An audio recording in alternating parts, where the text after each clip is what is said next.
Hey guys, welcome back to stylish YouTube channel. Guys, మీకు ఎప్పుడన్నా ఈ డౌట్ వచ్చిందా?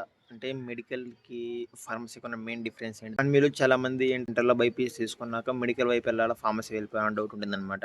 అండ్ నాన్ మెడికల్ స్టూడెంట్స్ అంటే నాలాంటోడికి ఏందంటే మెడికల్‌కి ఐ మీన్ ఈ ఫార్మసీ డిఫరెన్స్ తెలియదు. 2 ఒకటే అనుకుంటా. అంటే ఏది చేసినా డాక్టర్ అనుకుంటాం అనమాట.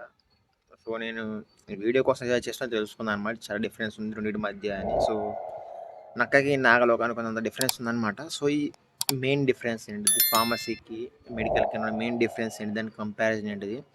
ఫ్యూచర్‌లో దేనికి మంచి స్కోప్ ఉంటుంది? అండ్ సాలరీస్ కానీ, గవర్నమెంట్ జాబ్ కానీ, ప్రైవేట్ జాబ్స్ కానీ, వర్క్ ఎలా ఉంటుంది? వాళ్ళు ఏం చదివితే ఏ పొజిషన్‌కి వెళ్తారని మొత్తం వీడియో డిస్కస్ చేద్దాం.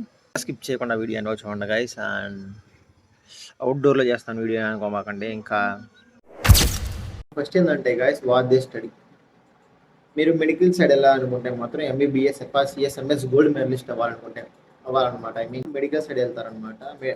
ఆ కోర్స్ మీరు జాయిన్ అయితే మాత్రం మీరు డాక్టర్ అవుతారు. అది మెడికల్ వరకు. ఇది ఫార్మసీ సైడ్ వస్తే మాత్రం మీరు సైంటిస్ట్ అవుతారు. ఐ మీన్ డ్రగ్ టెస్టర్ కానీ, రీసెర్చ్ అండ్ డెవలప్మెంట్ సైంటిస్ట్ కానీ, మీరు మెడిసిన్స్ తయారు చేస్తారనమాట. అక్కడ ఏంటంటే మెడిసిన్తో వాళ్ళు ఆపరేషన్ చేస్తారు. మీరు ఏంటంటే మెడికల్ తయారు చేయడం మీద ఆపరేషన్ చేస్తారు. సో మీకు పేషెంట్స్తో ఎటువంటి ఇంటరాక్షన్ ఉండదన్నమాట. ఇది మెయిన్ డిఫరెన్స్ వచ్చేసి.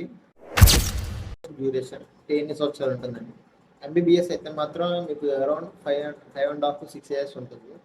4.5 years ఏమో మీకు ఎడ్యుకేషన్ ఉంటుంది. 1 year ఇంటర్న్షిప్ చేయాలి. సో అప్పుడే మీకు డాక్టర్ అవడానికి పాసిబిలిటీ అయితే మాత్రం మీకు ఇందులో 2 types ఉంటాయి అనమాట. B pharmacy, pharmacy D. Pharmacy D అంటే డైరెక్ట్ డాక్టర్ ఆఫ్ ఫార్మసీ. ఇది కొంచెం 2 years ఎక్స్ట్రా ఉంటుంది. మీకు బీ ఫార్మసీ 4 years ఉంటుంది అనమాట. అదే ఫార్మసీ డి 6 years ఉంటుంది. అంటే మీకు ఎలా చెప్పాలంటే కొంచెం దానికంటే అప్గ్రేడ్ అనమాట. మన భాష చెప్పుకోవాలంటే. థర్డ్ పాయింట్ వచ్చేసి ఎంట్రన్స్ ఎగ్జామ్ అనమాట. మీకు ఎంబీబీఎస్కి డాక్టర్ మెడిసిన్ సైడ్ వెళ్ళాలంటే మాత్రం మీకు మనకి ఇంటర్ అయిపోయినాక నీట్ ఎగ్జామ్ కండక్ట్ చేస్తారు కదా, నీట్ యూజీ. అది మీరు క్రాక్ చేయాల్సి ఉంటుంది. సో ఓవరాల్ ఇండియా వైడ్ మీకు సీట్స్ అయితే మెడికల్ కాలేజ్ సీట్ అయితే వస్తుంది. అది మెడికల్ వైపు. బట్ ఫార్మసీ సైడ్ ఏంటంటే మనకి ఏపీ ఎంసెట్ ఎగ్జామ్ పెడతారు కదా, మీ ఇంజనీరింగ్ బీటెక్ ఎగ్జామ్కి ఎంట్రన్స్ టెస్ట్ అవన్నమాట. దాంతో ఎలా ఉంటాయి అంటే మీకు ఎంబీబీఎస్ అయినా ఫార్మసీ అయినా కానీ మీకు బోత్ గవర్నమెంట్లో ఉంటుంది, ప్రైవేట్ జాబ్స్, 2 జాబ్స్ ఉంటాయి. బట్ తక్కువ ఉంటాయి. జాబ్స్ అయితే ఆపర్చునిటీస్ ఉంటాయి, బట్ తక్కువ ఉంటాయి. అండ్ మీకు ఎంబీబీఎస్ చేస్తే మీకు ఆప్షన్స్ ఏంటి అంటే గైస్, మీకు మెయిన్ వచ్చేసి మీకు డాక్టర్గా అయిపోవచ్చు.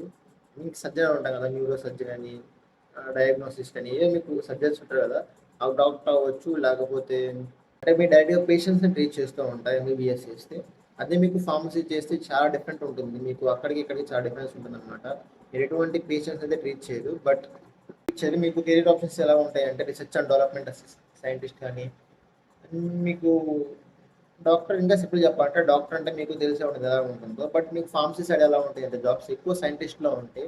కెమికల్కి అరవింద్ స్వామి మీకు తెలిసే ఉంటుంది అనమాట, ధ్రువ సినిమా. అలాగే మీరు ఒక సైంటిస్ట్ అవుతారనమాట. మీరు ఒక మెడిసిన్ తయారు చేస్తూ ఉంటారు.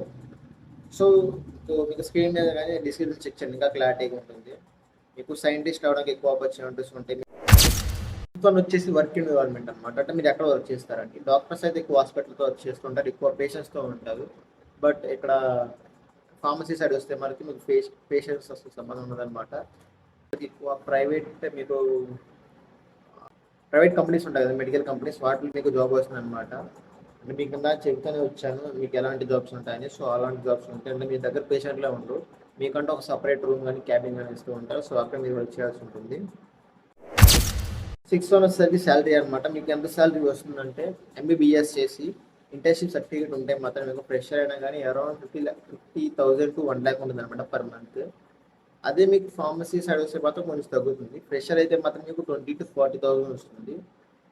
బట్ ఒక 2 years కంప్లీట్ అయిపోయిన ఎక్స్పీరియన్స్తో ఉంటే మాత్రం మీకు మెడికల్ సైడ్ ఎంత వస్తుందో ఫార్మసీ సైడ్ కూడా శాలరీస్ వస్తుంది. అంటే మీకు శాలరీస్ ఇంక్రీజ్ అవుతాయి అనమాట ఫార్మసీ సైడ్.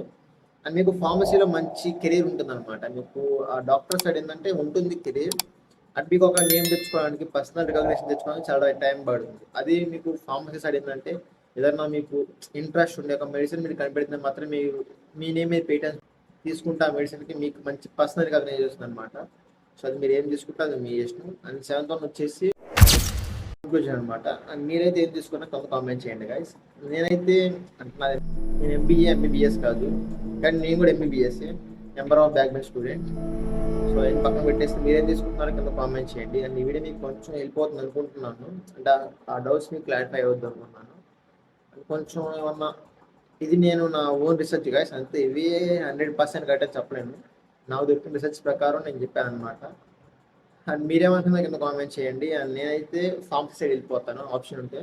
నాకు లేదు కాబట్టి మీరు కామెంట్ చేసేయండి. అండ్ ఎప్పటిదాకా love you so much. And ఇలాంటి మరిన్ని డీటెయిల్ వీడియోస్ కోసం మన ఛానల్ ఫాలో అవుతుండండి. And top 10 pharmacy colleges, medical colleges మన యూట్యూబ్ ఛానల్ అప్లోడ్ చేయడం జరిగింది. మన ఇన్స్టాగ్రామ్ పేజ్ కూడా అప్లోడ్ చేస్తాం. సో అప్పుడు మీరు ఫాలో అయిపోవచ్చు. And thanks for watching. Bye bye. Love you all.